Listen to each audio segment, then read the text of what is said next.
আপনি যদি কখনো গভীর জঙ্গলের রাস্তা দিয়ে রাতের বেলা একা ভ্রমণ করেন, তাহলে একটা কথা সবসময় মনে রাখবেন: সব রাস্তা আপনাকে ঠিক জায়গায় নাও নিয়ে যেতে পারে। কারণ কিছু রাস্তা এমনও আছে যা আপনাকে এমন জায়গায় নিয়ে যেতে পারে যে জায়গা আসলে মানচিত্রেই নেই। আজ আমি আপনাদের এমনই একটা ঘটনার কথা বলবো যেটা ঘটেছিল কয়েক বছর আগে একজন ট্রাভেলারের সাথে। সেই রাতে ঋষভ গাড়ি চালিয়ে পাহাড়ি রাস্তা দিয়ে যাচ্ছিল। তার সামনে ছিল দীর্ঘ জঙ্গল আর চারপাশে একদম নীরবতা।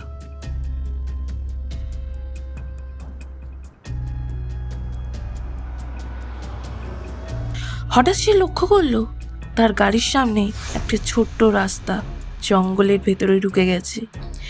রাস্তার পাশে একটা পুরনো বোর্ডে লেখা ছিল ক্রান্তিপুর গ্রাম, 2 কিলোমিটার।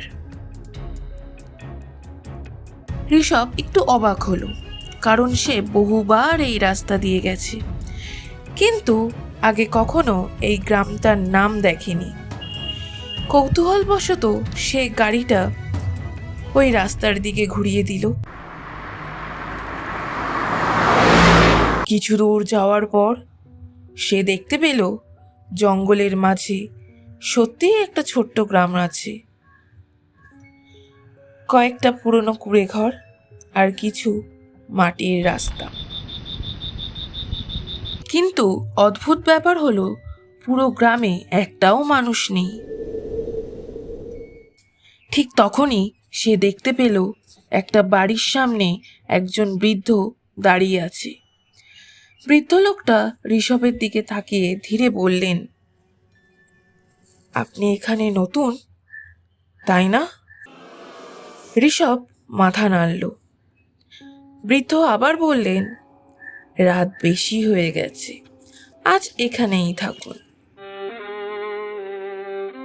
ঋষভ একটু অস্বস্তি বোধ করলেও শেষ পর্যন্ত রাজি হয়ে গেল। বৃদ্ধ তাকে একটা ঘরে নিয়ে গেলেন। ঘরটা ছিল খুব পুরনো আর দেয়ালে অদ্ভুত দাগ। বৃদ্ধ বললেন, যাই হোক, রাতে যদি কিছু শুনতে পান, ঘর থেকে বের হবেন না।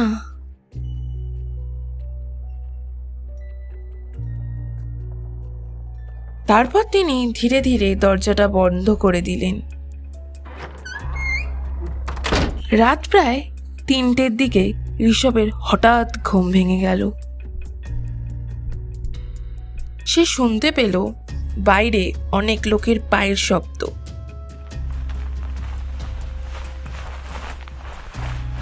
তারপর ফিসফিস আওয়াজ, নতুন মানুষ এসেছে আজ রাতেই।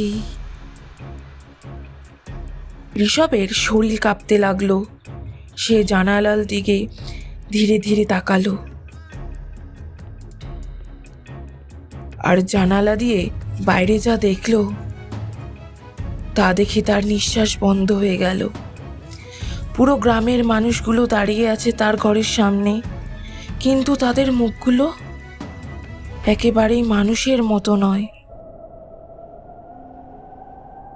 তাদের চোখ ছিল সম্পূর্ণ কালো, আর তারা সবাই একসাথে তার ঘরের দিকে তাকিয়ে আছে। হঠাৎ দরজা ধীরে ধীরে ঠক ঠক শব্দ হলো। তারপর সেই বৃদ্ধের কণ্ঠস্বর, দরজা খুলুন, আমরা সবাই আপনার জন্য অপেক্ষা করছি, দরজাটা খুলুন। ঋষভ ভয় চুপ করে বসে রইল। কিছুক্ষণ পর সব শব্দ হঠাৎ বন্ধ হয়ে গেল। পরের দিন সকালে যখন তার ঘুম ভাঙল, সে দেখল সে তার গাড়ির ভেতরেই বসে আছে, আর চারপাশে শুধু জঙ্গল। কোনো গ্রাম নেই, নেই কোনো বাড়ি, কিছুই নেই। ঋষভ অবাক হয়ে চারপাশ তাকালো।